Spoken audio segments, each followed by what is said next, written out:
Hi all, ಈ ವಿಡಿಯೋದಲ್ಲಿ ಬ್ಯೂಟಿವೇಟ್ ಈ ಕ್ರೀಮ್ನ ಬಗ್ಗೆ ಇನ್ಫಾರ್ಮೇಷನ್ ಕೊಡ್ತಾ ಇದ್ದೀನಿ.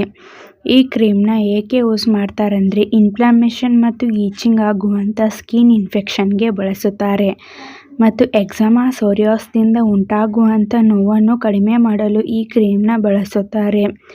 ಇದರಿಂದ ಉಂಟಾಗುವಂಥ ಸ್ವೆಲ್ಲಿಂಗ್, ಈಚಿಂಗ್, ರೆಡ್ನೆಸ್ನ ಕಡಿಮೆ ಮಾಡಲು ಈ ಕ್ರೀಮ್ನ ಬಳಸುತ್ತಾರೆ. ಈ ಕ್ರೀಮ್ನ ಹೇಗೆ ಯೂಸ್ ಮಾಡಬೇಕಂದ್ರೆ, ಮೊದಲು ನಿಮಗೆ ಆಗಿರುವಂಥ ಅಫೆಕ್ಟೆಡ್ ಏರಿಯಾವನ್ನು ಕ್ಲೀನ್ ಮಾಡಿ, ಅದು ಡ್ರೈ ಆದ ಮೇಲೆ ಈ ಕ್ರೀಮ್ನ ಅಪ್ಲೈ ಮಾಡಿ. ಡೈಲಿ 2 ಟೈಮ್ಸ್ ಈ ಕ್ರೀಮ್ನ ಅಪ್ಲೈ ಮಾಡಿ, ಅಥವಾ ನಿಮಗೆ ನಿಮ್ಮ ಡಾಕ್ಟರ್ಸ್ ಹೇಗೆ ಅಡ್ವೈಸ್ ಮಾಡಿರುತ್ತಾರೋ ಹಾಗೆ ಯೂಸ್ ಮಾಡಿ. ಈ ಕ್ರೀಮ್ ಹೇಗೆ ವರ್ಕ್ ಮಾಡುತ್ತೆ ಅಂದರೆ, ಇದರಲ್ಲಿ ಫ್ಲೂಟಿಕೇಸೋನ್ ಎಂಬ ಸ್ಟೆರಾಯ್ಡ್ ಮೆಡಿಸಿನ್ ಇದೆ. ಇದು ಸ್ಕಿನ್ ರೆಡ್ನೆಸ್, ಈಚಿಂಗ್, ಇನ್ಫ್ಲಮೇಷನ್ಗೆ ಕಾರಣವಾಗಿರುವಂಥ ಕೆಮಿಕಲ್ ಮೆಸೆಂಜರ್ಸ್ನ ಬ್ಲಾಕ್ ಮಾಡಲು ಸಹಾಯ ಮಾಡುತ್ತದೆ. ಈ ಕ್ರೀಮ್ನ side effects burning, irritation, itching ಹೀಗೆ ಮೈನರ್ ಸೈಡ್ ಎಫೆಕ್ಟ್ಸ್ ಆಗುತ್ತದೆ. ಈ ಕ್ರೀಮ್ ನಿಮ್ಮ ಬಾಡಿಗೆ ಅಡ್ಜಸ್ಟ್ ಆದ ಮೇಲೆ ಈ ಸೈಡ್ ಎಫೆಕ್ಟ್ಸ್ ಎಲ್ಲ ಡಿಸಪಿಯರ್ ಆಗುತ್ತದೆ.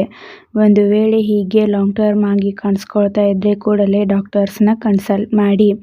ಈ ಕ್ರೀಮ್ನ ಸೇಫ್ಟಿ ಅಡ್ವೈಸ್: ಈ ಕ್ರೀಮ್ನ ಡಾಕ್ಟರ್ಸ್ ಅಡ್ವೈಸ್ ಮಾಡದೇನೆ ನೀವೇ ಸೆಲ್ಫ್ ಮೆಡಿಕೇಷನ್ ಆಗಿ ಲಾಂಗ್ ಟರ್ಮ್ ಆಗಿ ಯೂಸ್ ಮಾಡಬಾರದು.